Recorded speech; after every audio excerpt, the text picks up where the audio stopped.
Nu mai plutisem de mult între ploaie și nori. Nu mă așteptam la asta deasupra unui oraș precum Madridul, dar a fost.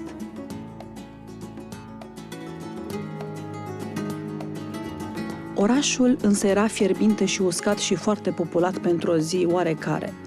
Mi se părea incredibil de asemănător cu Bucureștiul în epoca lui de glorie, căreia noi îi spunem perioada interbelică.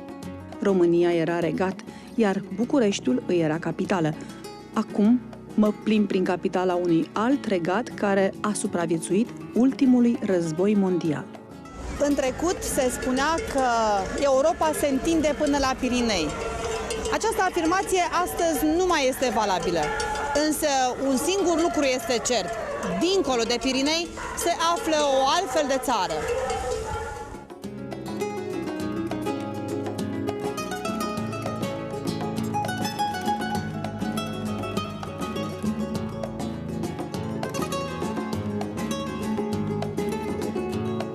Anual, 60 de milioane de turiști vizitează Madridul.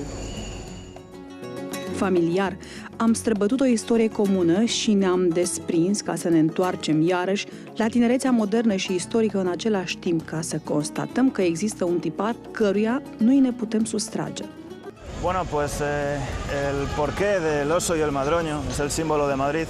Es porque la zona en que se encuentra Madrid estaba llena de bosques, donde había muchos osos, de ahí que se tomara este animal como símbolo de la ciudad.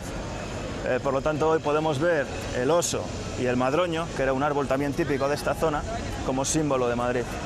Esa es la historia de por qué el oso y el madroño es el símbolo de nuestra ciudad. Ursul, curaj și putere. Bien, pues nos encontramos en la Gran Vía. La Gran Vía es una de las calles principales de Madrid. Por aquí pasan todos los días unas 29.000 personas. Y es sin duda uno de los iconos más emblemáticos de nuestra ciudad. Al contemplar el aspecto que ofrece hoy la Gran Vía con este movimiento, ¿no?, tan dinámico, cuesta imaginar que aquí, en este mismo lugar, antes de que se abriera la Gran Vía, existía un barrio. Era un barrio antiguo, un barrio tradicional, un barrio habitado por familias modestas, trabajadores manuales y pequeños comerciantes en su mayoría, y todo aquello desapareció. Desapareció para abrir esta gran avenida. El proyecto se remonta a finales del siglo XIX, cuando se planteó la necesidad de abrir una arteria principal en Madrid para responder a tres cuestiones. La primera tenía que ver con la mejora de las comunicaciones en la ciudad. Lo que se perseguía era conectar los dos lados de la ciudad a través de una arteria principal. Au umor madrilenii. Au pus caie de la Salud, adică drumul sănătății, să străbată agitația centrului comercial al orașului.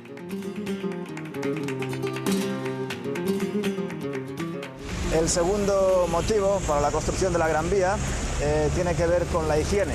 La Gran Vía se planteó como una obra de higiene, puesto que todo este sector de la población estaba en malas condiciones. Las calles eran muy irregulares, era un verdadero laberinto, casas insalubres, de manera que la Gran Vía viene a resolver ese problema.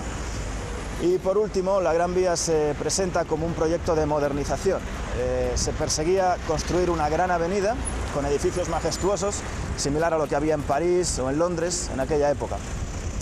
Bien, pues sí, el proyecto, ya digo, se empezó a pensar hacia 1885. Finalmente las obras comenzaron en 1910, se inauguraron por todo lo alto. El rey de España dio el piquetazo de inauguración simbólico de las obras y se desarrollaron en tres fases, de manera que hacia 1930 aproximadamente ya la Gran Vía ofrecía el aspecto que ofrece hoy, con estos edificios de una arquitectura pues, monumental, en fin, estilos variados, desde el Art Deco, historicismo, modernismo. Y este punto de la ciudad, ya digo, hacia 1930, la época de la Segunda República Española, era el principal punto para el comercio, para los negocios, para el ocio y para el turismo. Rămân în aceeași stare de déjà vu, cu excepția sonorității limbii și tipologiilor trecătorilor, Străzile mi se par cunoscute, parcă văzute, parcă visate. Să iasă la iveală acum fondul atind din noi și să întindă punți de înțelegere? Nu-mi dau seama cum se suprapun uneori până la identitate fragmente de Madrid cu vechile noastre orașe.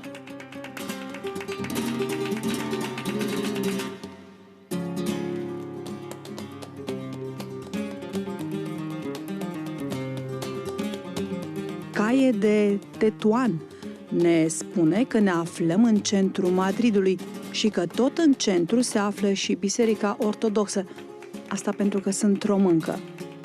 Pentru a croi strada care poartă numele Victoriei de la Tetuan din Maroc din 1860, au fost suprimate alte 3 străzi, a pelerinilor, Bramble și strada negrilor sau neagră.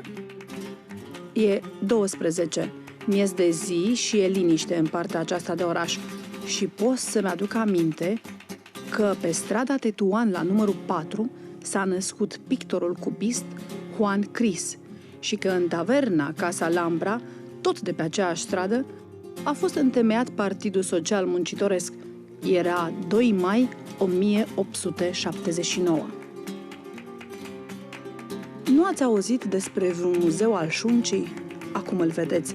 Este la Madrid și, de fapt, sau așa cred eu, este un lanț de magazine în care se vinde numai șuncă și este atât de gustoasă șunca asta, încât se susține din august 1978, când 2 domni, Luis Munoz și Francisco Heras, au deschis în Paseo del Prado primul restaurant dedicat șuncii.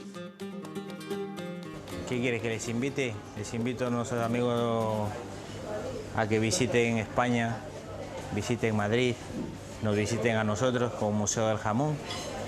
Les invitamos a degustar diferentes tipos de embutidos, quesos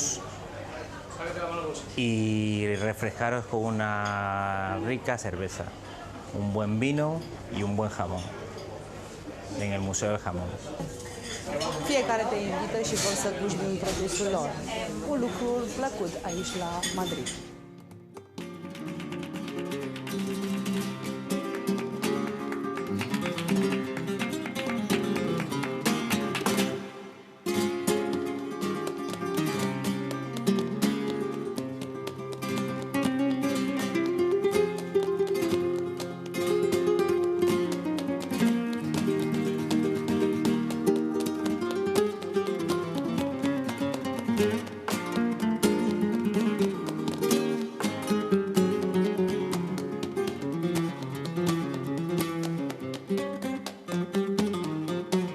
Un muzeu al cărui exponate sunt comestibile și perisabile chiar în condițiile de păstrare la rece și nu pot fi salvate decât preparate și mâncate.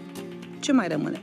Noile șunci produse după rețeta familiei și atunci conservi rețeta de preparare și de servire și faima și îi spui pe nume Muzeul Șuncii.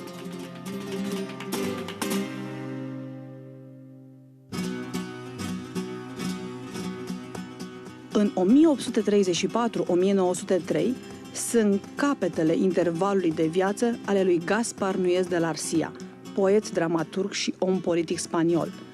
În perioada lui madrilenă a locuit la numărul 13, pe strada pe care spaniolii au botezat-o cu numele lui. Peste 2 ani, în 1905, pornea seria revoluțiilor în Rusia.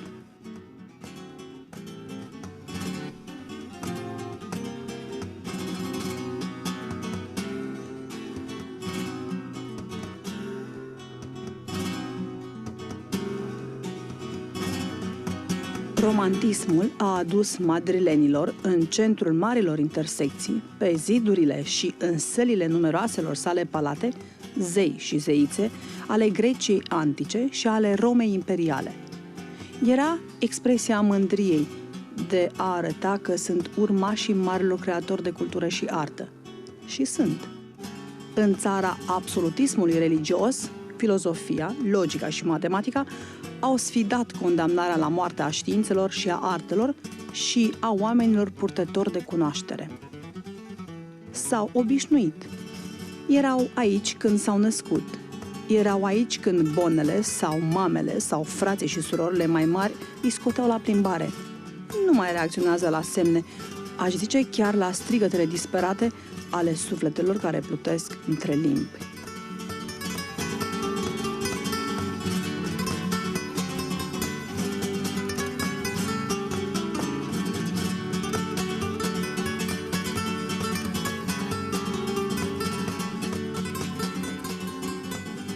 Pe calea de la Cruz, la numărul 27, în Madrid, se află singurul loc unde se mai fac cape de lână.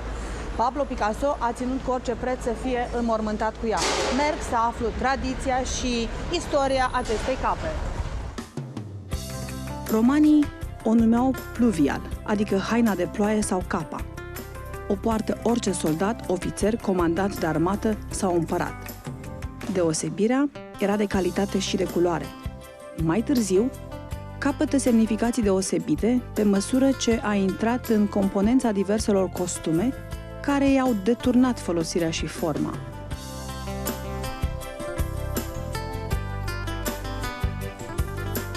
Presupun că aceste urașe basmale sunt rodul vicleniei femeilor care au adaptat toga și au ridicat-o la rangul de basma. Capa Seseña se funda en 1901 por mi bisabuelo Santos Seseña, en una época en la que todavía la capa española se usaba de forma habitual en Madrid y en toda España. Originalmente ocupa un local que no es este, es uno que está enfrente, pero pronto adquiere la titularidad de este otro local porque va a haber unas reformas en Madrid y hay un tiempo en el que conviven dos locales y este lo regenta mi abuelo Tomás, el hijo del fundador, y ese lo regenta el fundador. Capa, veșmânt, a ieșit din cotidian, neputându-se încadra în cerințele civilizației acestui mileniu, al cărei unelte și mijloace de transport și stil de viață cer mișcare necontenită. Este o mare diferență să stai îmbrăcat și să te miști îmbrăcat, să te apuce noaptea pe drum și să găsești la orice pas hoteluri să dormi.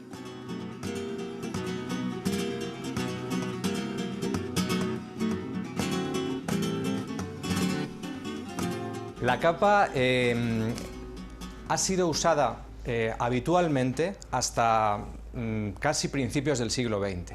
Es decir, aquí en España la gente llevaba la capa para protegerse del frío, era un abrigo habitual, no era para ocasiones especiales, era para el día a día. Así lo reflejan numerosos escritores como Baroja, Valle Inclán, en sus obras, en las que constantemente salen alusiones a la prenda de la capa. Actualmente su uso ha dejado de ser tan común como era antes. Sí que se suele usando para determinadas festividades, para algunos días de invierno en Madrid, también para algunas ocasiones especiales como premios, galas, ópera, conciertos, etc. Sunt nevoită să mă întorc la ce spune Wikipedia despre togă, și anume că era haină distinctivă în Roma antică, avea 6 metri lungime și se înfășura în jurul corpului peste tunică.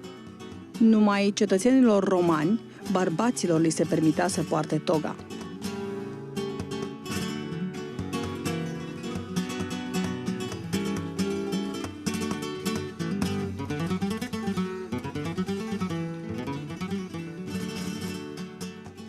Pues esta casa ha sido visitada tradicionalmente durante sus 100 años de historia por numerosas personalidades.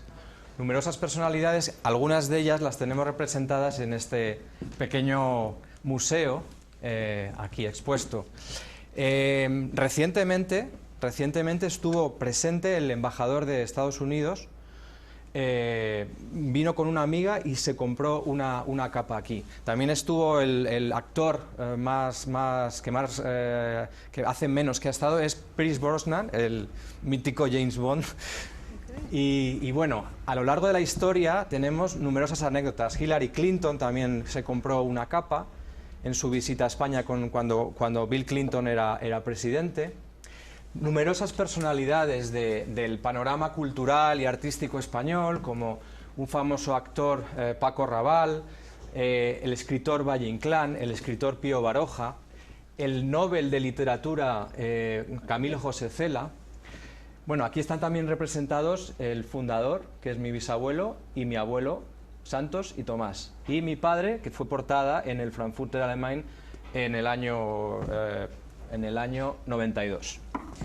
Es decir, en 100 años de historia, 112 ya, tenemos numerosas personalidades. Yo creo que la más significativa personalidad que nos representa es Pablo Picasso. Pablo Picasso está enterrado con 2 capas de nuestra casa Seseña. Eso nos llena de orgullo y nos hace creer que sigue siendo una prenda muy importante desde un punto de vista estético, cultural e incluso nacional, casi diría yo.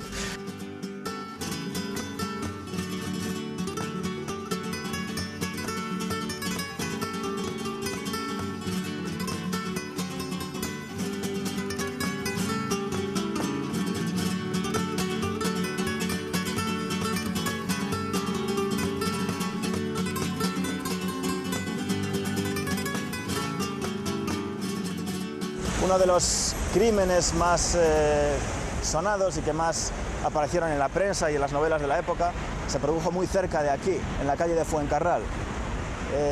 Benito Pérez Galdós, uno de los más famosos escritores de las letras españolas, redactó primero apareció en prensa, luego apareció en un libro, toda la historia del crimen, y sucede que una sirvienta de la casa asesinó a la dueña.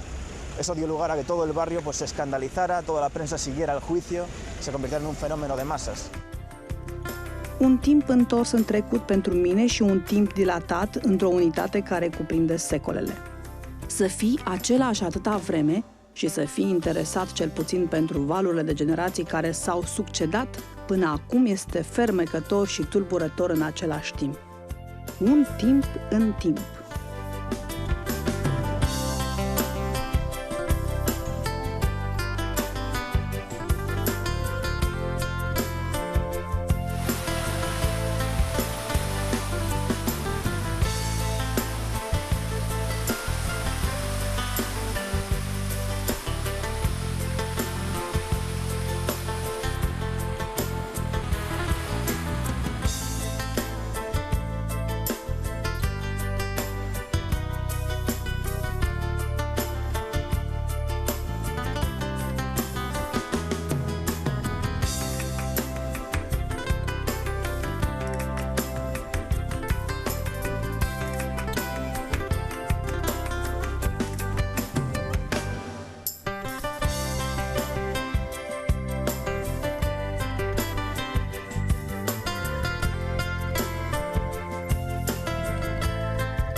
Și spre seară am mers să descoper locul unde se poate servi sangria, o băutură cunoscută în întreaga lume.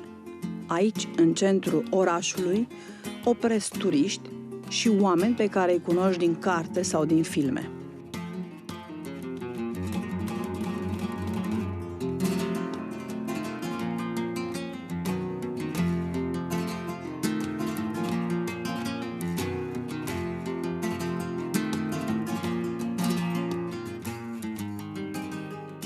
frases hay muchas, no hay ninguna así especialmente muy preferida. Quizá la de la entrada, que mucha gente, o sea, no puede ser que Antonio Machado, vamos, que escribiera eso aquí, pero que mucha gente equivocadamente, cuando ven la frase, y evidentemente no es una frase dedicada a este sitio, es una casualidad, que luego el dueño aprovechó esa frase que lo dedica a unas cuevas, entrar a estas cuevas, comandante, parece que está dedicada a aquí, que no es así.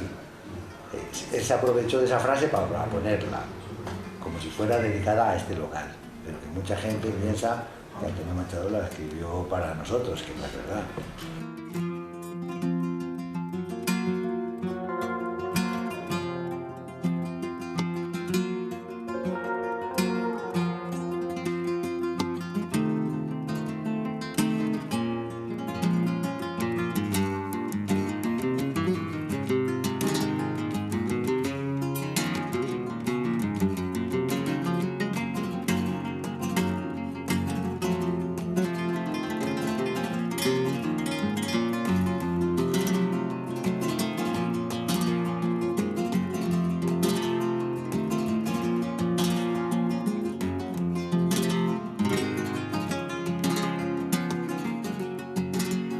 De las personas más famosas, quizá a lo mejor no mucho más famosas, pero de la que más repercusión ha tenido que haya venido aquí a beber, es Hemingway. Hemingway, en la época que vino aquí a Madrid, le trajo su amigo torero Luis Miguel Dominguín y vinieron varias veces. Lo que yo ya no sabría decirles si tomó sangría o no tomó sangría. Me imagino que no, porque entre lo preferido de Hemingway definitivamente era otra bebida, pero bueno. Yo no le llegué a conocer, digo, yo llevo aquí 40 años, pero él vino algo de antes.